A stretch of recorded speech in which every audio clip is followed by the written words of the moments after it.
Kunnamkulam senior ഗ്രൗണ്ടിൽ നടന്നുവന്നിരുന്ന Thrissur Sahodaya CBSE വിദ്യാലയങ്ങളുടെ athletic മീറ്റിൽ 176 പോയിന്റുകളുമായി Eravimangalam BV Vidyamandir ജേതാക്കളായി.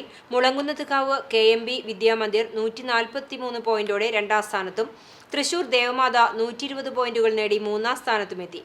3 ദിവസങ്ങളിലായി കുന്നംകുളം സീനിയർ ഗ്രൗണ്ടിൽ നടന്ന കായികമേളയിൽ ജില്ലയിലെ 61 CBSE സ്കൂളുകളിൽ നിന്നുള്ള 2000-ഓളം കായിക പ്രതിഭകൾ മാറ്റുരച്ചു.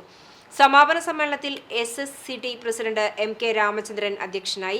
സംസ്ഥാന athletic association joint secretary doctor KS Haridayal മുഖ്യാതിഥിയായി. സഹോദയ രക്ഷാധികാരി M ദിനേഷ് ബാബു കായികമേള ജേതാക്കളെ പ്രഖ്യാപിച്ചു. Good shepherd school manager father Viju Kolankanni, Shameem Bava തുടങ്ങിയവർ സംസാരിച്ചു. വ്യക്തിഗത ചാമ്പ്യന്മാർക്കുള്ള ട്രോഫികളുടെ വിതരണവും നടന്നു. വിദ്യാർത്ഥികളുടെ കലാപരിപാടികളോടെ ഇത്തവണത്തെ കായികമേളയ്ക്ക് സമാപനമായി.